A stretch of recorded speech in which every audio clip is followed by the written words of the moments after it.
दोस्तों आपका स्वागत है एक और नई वीडियो में। आज की इस वीडियो में हम लोग ऐसे टॉपिक के ऊपर चर्चा करने वाले हैं। हम कमाने के लिए विदेश क्यों जाना चाहते हैं?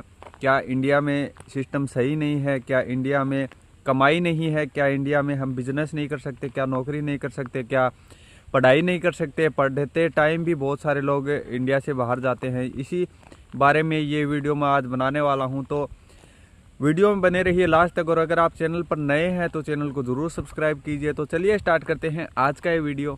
भाई सबसे पहला तो हम ये कारण जानते हैं कि हम लोग इंडिया से बाहर छोड़ के इंडिया को छोड़कर बाहर क्यों जाते हैं।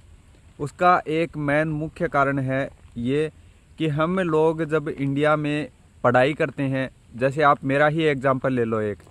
जैसे मैंने पढ़ाई करी, 12वीं तक पढ़ाई कर ली, फिर मैंने ITI करी।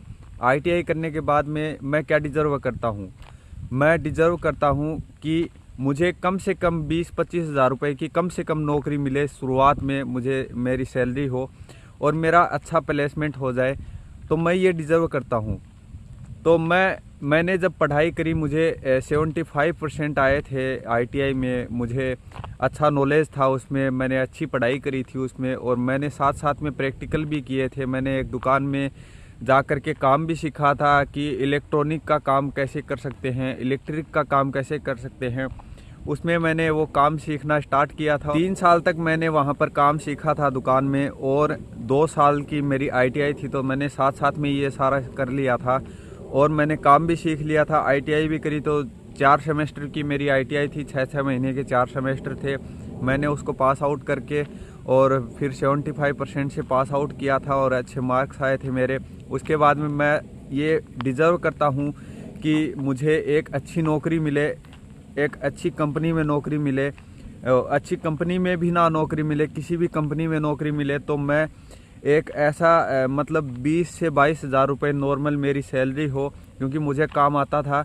तो मैं ये डिज़र्व करता था कि भाई मुझे अच्छी खासी सैलरी मिले, ठीक ठाक मतलब मिल जाए शुरुआत में, और मुझे बाद में धीरे धीरे प्रमोशन होते रहेंगे और मैं इंक्रीमेंट करवाता रहूँगा जैसे जैसे मैं काम करूँगा वैसे। लेकिन हुआ क्या, आगे ये हुआ कि मुझे नौकरी तो मिली, लेकिन मुझे नौकरी मिली 10 से 12 हज़ार रुपये की। ठीक है, मैंने वहाँ पर 1 साल काम किया, मुझे मेरी सैलरी बढ़ी तो कितनी, बस 12 से लेकर के 13-14 हज़ार रुपये इतनी हो गई मेरी सैलरी। उसके बाद में मेरी सैलरी बढ़ने का नाम नहीं ले रही थी, तो मैंने वहाँ से जगह छोड़ दी। फिर मैं दूसरी जगह पे गया, वहाँ पर भी इतनी सैलरी करीब 15-16 हज़ार रुपये सैलरी थी। वहाँ पर काम कम था, टाइम कम था, पहले काम ज़्यादा करना पड़ता था, फिर काम कम करना पड़ता था।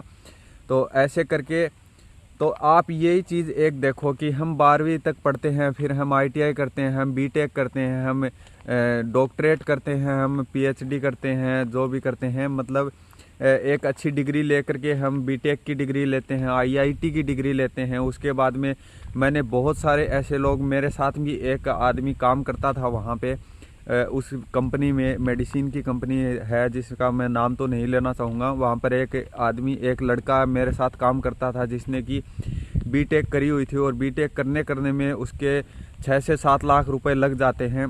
पूरा ओवरऑल जो हम खर्चा मान के चले तो BTech करने में इतना पैसा लग जाता है। मैंने उससे पूछा तो उसने मुझे बताया, और मैंने और भी रिसर्च करके मैंने पता किया तो मुझे पता लगा इस चीज़ का। तो सबसे पहला तो ये है कि हमारे इंडिया में बेसिक सैलरी बहुत कम है। हम अगर अनस्किल्ड हैं तो हमारे इंडिया में बेसिक सैलरी होगी 10 से 12 हज़ार रुपये, ज़्यादा से ज़्यादा 15-16 हज़ार रुपये। उससे ज़्यादा बेसिक सैलरी अनस्किल्ड के लिए नहीं है।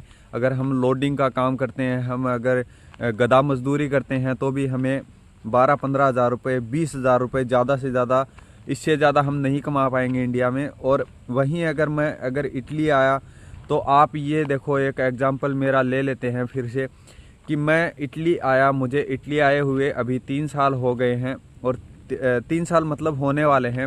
तो मैंने इन 3 सालों के अंदर, मतलब पौने 3 साल हो गए, इन पौने 3 सालों के अंदर मैंने कितना पैसा कमाया? मैंने 22 से 25 लाख रुपए कमाए हैं। 22 से 25 लाख रुपए आप इंडिया में अगर कमाओगे तो पूरी ज़िंदगी निकल जाएगी आपकी। तो ऐसा एक सिस्टम है, और इसका मेन कारण ये है कि एक जनसंख्या हमारे इंडिया में बहुत ज़्यादा है, और सस्ती लेबर उसके कारण मिल जाती है। उसके कारण सैलरी का ड्रॉपेज बढ़ गया है, जिसके कारण कि हमें सैलरी कम मिलना स्टार्ट हो गई धीरे धीरे। पहले जो मेरे पापा बताया करते थे, जो कि 1000 रुपये में पूरे परिवार का गुजारा हो जाता था। अब 1000 रुपये तो आप एक रेस्टोरेंट में जाके अच्छे कोई किसी ढाबे पर जाकर भी खाना खाओगे तो 2-3 आदमियों का एक टाइम का खाना खाने में आपको मतलब एक ठीक ठाक से रेस्टोरेंट में जाओगे तो उसमें आपको इतना पैसा देना पड़ जाएगा, 700-800 रुपये, 900 रुपये। तो आप देख लो, महंगाई इतनी ज़्यादा है, आपकी सैलरी इतनी ज़्यादा कम है।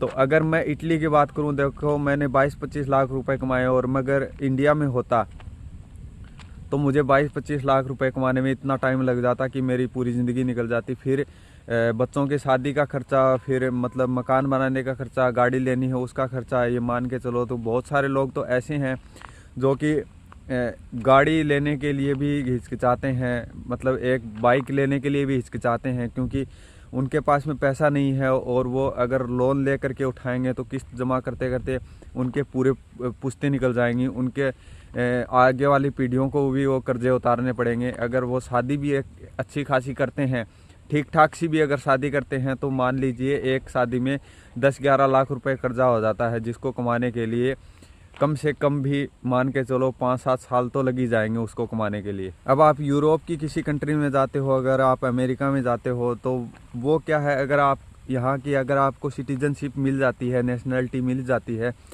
उसके बाद क्या होता है, ये लोग है ना अपने आदमियों का, अपने सिटीजन का इतना ख्याल रखते हैं कि अगर आपको कोई खरोंच भी आ जाती है किसी दूसरे देश में, तो ये आपको बोलेंगे कि आप एक फ़ोन घुमा दो, हम आपको डायरेक्ट वहाँ लेने पहुँच जाएंगे, चाहे कैसे भी करके पहुँचना पड़े हमें। और एक चीज़ ये है कि जो अभी कुछ दिनों पहले एक बात हुई थी कि अमेरिका से हमारे इंडियन भाई जो हैं, जिनके पास डॉक्यूमेंट नहीं थे, उनको हाथ में हथकड़ी लगा करके, पैर में जंजीरें बांध करके उनको इंडिया डिपोर्ट करके आया गया डायरेक्ट। तो ऐसी बेइज्जती होती है एक इंडिया की। मैंने पहले वीडियो में भी बताया था एक कि हम ऐसे फंस जाते हैं ऐसे एजेंटों के चक्कर में और ऐसे करके, और वो फंसने का यही कारण है कि हमें इंडिया में सैलरी अच्छी खासी नहीं मिलती है, हम गुजारा भी नहीं कर पाते हैं।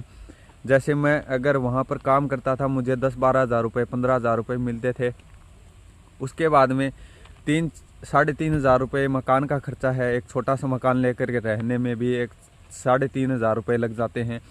फिर खाने का खर्चा है, गैस का खर्चा है, ये सारा मिला करके आपके 5 से 7 हज़ार रुपये लग जाते हैं। फिर बचाएगा क्या आदमी? 5-6 हज़ार रुपये में क्या ही बचेगा? फिर अगर कुछ मान लीजिए किसी ने मोबाइल ले लिया या किसी ने कुछ और कर लिया या किसी बाइक ले ली, उसकी किस्त जमा करते करते इतना टाइम लग जाता है उसको।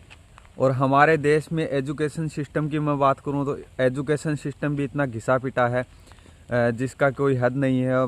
टीचर हैं, टीचर हमें पढ़ाते थे उस टाइम पे, टीचर आके बैठ जाएं, फिर टीचर हमें खुद बोलते थे कि भाई तुम पढ़ के बताओ ये किताब। भाई हमें पढ़ना ही आता तो हम तुमको टीचर एज ए फीस क्यों देते?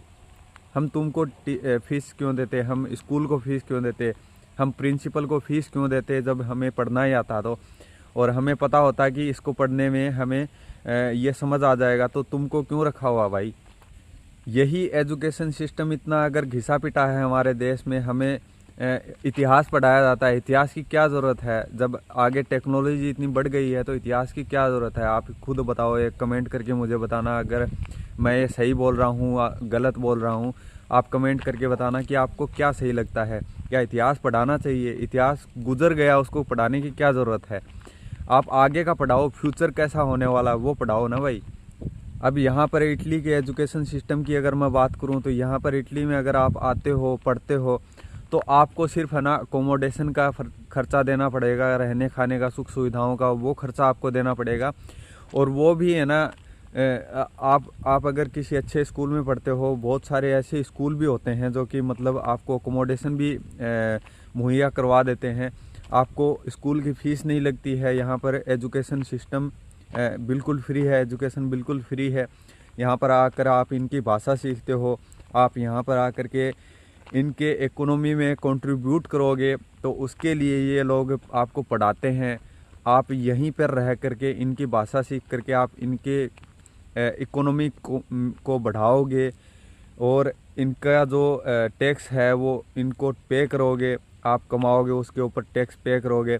और इंडिया में इतना टैक्स पे करना पड़ता है। हम खाते हैं उसका टैक्स पे करना पड़ता है, हम कमाते हैं उसका टैक्स पे करना पड़ता है, हम कोई चीज़ लेकर के आते हैं उसका, और हम कोई चीज़ बेचते हैं उसका, हर चीज़ का टैक्स। यहाँ पर इतना ज़्यादा टैक्सेज का मामला नहीं है। यहाँ पर एक टैक्स लगता है और एक कंट्रीब्यूशन है जो आप देना चाहो सरकार को, वो एक नॉर्मल होता है। उसके बाद में इतने ज़्यादा टैक्स वगैरह नहीं होते हैं लेकिन इतना ज़्यादा हाई फाई नहीं होता है। और वो उन्हीं को लगता है जो कि मतलब जो कोई बिजनेस खोल करके बैठे हैं, उनको ज़्यादा थोड़ा बहुत ठीक ठाक कंट्रीब्यूशन और टैक्स वगैरह देना पड़ता है। वो मैं आपको एक टैक्स का इन्फॉर्मेशन का पूरा एक वीडियो अलग से बना करके आपको बताऊंगा टैक्स कैसे होता है यहाँ पे, कंट्रीब्यूशन कॉन्ट्राबूती जिसको बोलते हैं वो कैसे होता है, और भी सारे जो अलग अलग प्रकार के टैक्स होते हैं वो कैसे क्या होते हैं। तो आप मेरे साथ में मेरी जर्नी में अगर साथ जुड़ के चलेंगे, वीडियो को लाइक करेंगे और चैनल को सब्सक्राइब करके चलेंगे, तो आपको भी बहुत सारी इन्फॉर्मेशन पता लग पाएंगी। तो भाई मैंने भी इंडिया छोड़ा तो इसी कारण से छोड़ा है कि भाई इतने ज़्यादा कर्जे हो जाते हैं कि एक आदमी कमाने वाला है, 2 आदमी कमाने वाले हैं, उनसे कुछ फ़र्क नहीं पड़ता है। अब जनसंख्या इतनी ज़्यादा है कि घर में खाने वाले 5 हों और कमाने वाला 1 आदमी हो तो उसमें कर्जे होंगे ही होंगे, पक्की बात है। तो एक तो जो जनसंख्या है उस पर कंट्रोल नहीं है कोई, और ऐसा सारा सिस्टम गड़बड़ाया हुआ है। तो मैं आपसे पूछूंगा क्या मैंने यहाँ पर इटली में आकर के सही काम किया है या फिर गलत काम किया है, कि भाई मैंने इंडिया को क्यों छोड़ा है, बहुत सारे लोग इंडिया क्यों छोड़ रहे हैं। मैं आप लोगों से पूछना चाहूँगा, आप लोग कमेंट करके ज़रूर बताया करें। आप लोग वीडियो को लाइक ज़रूर किया करें अगर आपको इन्फॉर्मेशन पसंद आई हो। और भाई यही था मेरा आज का ये वीडियो। आई होप आपको वीडियो पसंद आया होगा।